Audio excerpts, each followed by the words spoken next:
Pâques, victoire de Jésus sur la mort. Les chants de louanges et les prières à la cathédrale Sainte-Thérèse de l'Enfant Jésus de Boaké témoignent de la joie et de la gratitude des fidèles catholiques pour le sacrifice de Jésus-Christ. Ils ont commencé leur journée par la messe de la résurrection. Jésus a vaincu la mort, donc nous chrétiens, nous devons sortir effectivement de nos différents tombeaux. Il y a les tombeaux de la tristesse, les tombeaux de la méchanceté, du manque de charité.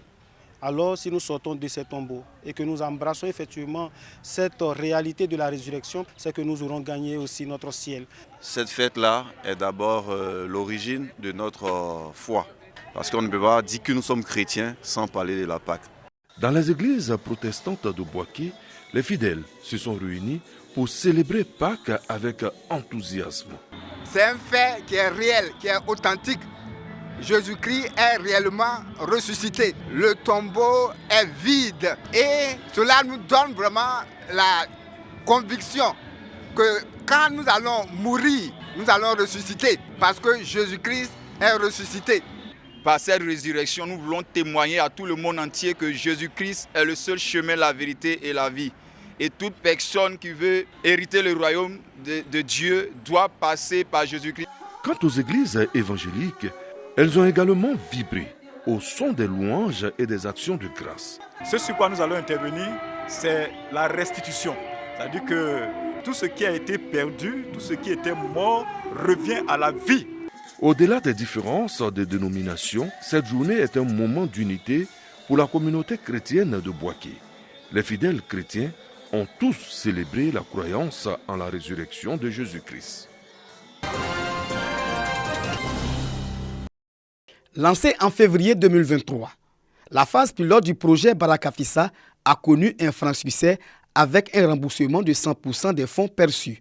Mieux, certains bénéficiaires ont remboursé par anticipation. J'ai eu à mettre différentes caisses en place et j'alimentais ces caisses-là chaque jour. De sorte à ce que vraiment, à la fin du mois, je puisse percevoir un montant afin de pouvoir vraiment faire le remboursement. Avec le succès enregistré, le ministre des Mines, du Pétrole et de l'Énergie, initiateur du projet Barakafissa, décide de l'étendre à 400 jeunes de la région du Poro.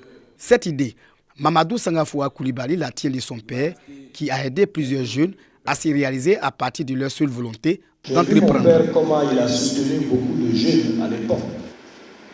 Et dès qu'il s'assurait que la personne avait vraiment la volonté de travailler, il n'hésitait pas à lui donner d'abord des conseils, ensuite quelques coups de pouce au plan financier.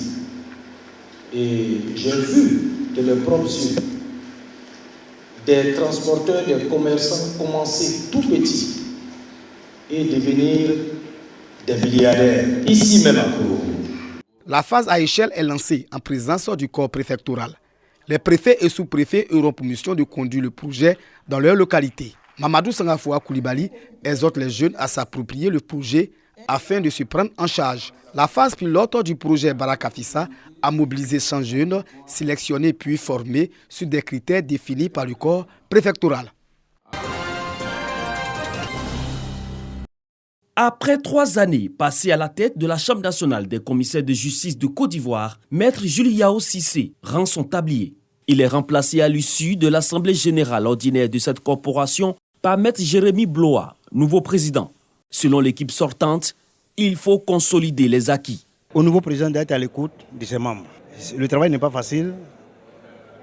Qu'il sache qu'il ne s'appartient plus, il appartient à toute la corporation. Qu'il accepte les critiques, il pourra faire mieux, plus que moi. Moi, je pense que ceux qui vont arriver, ils feront plus que ce que j'ai fait. L'amélioration des conditions de travail des acteurs de cette corporation, la construction du futur siège de la Chambre, autant d'actions que la nouvelle équipe entend mener dans l'intérêt de ses membres. C'est une maison que je connais, que je maîtrise. Je connais aujourd'hui qu'est-ce qu'il y a à redresser. Je connais aujourd'hui comment bonifier ce que le président sortant a réalisé. Pour moi, je ne suis pas venu apprendre. Je suis venu apporter à mes confrères ce que j'ai appris, ce que la Chambre m'a donné. Je vais mettre ça à son service. C'est en 2018 qu'a été créé le statut des commissaires de justice, une décision qui fusionne les fonctions de commissaire-priseur et d'huissier de justice dans la profession de commissaire de justice.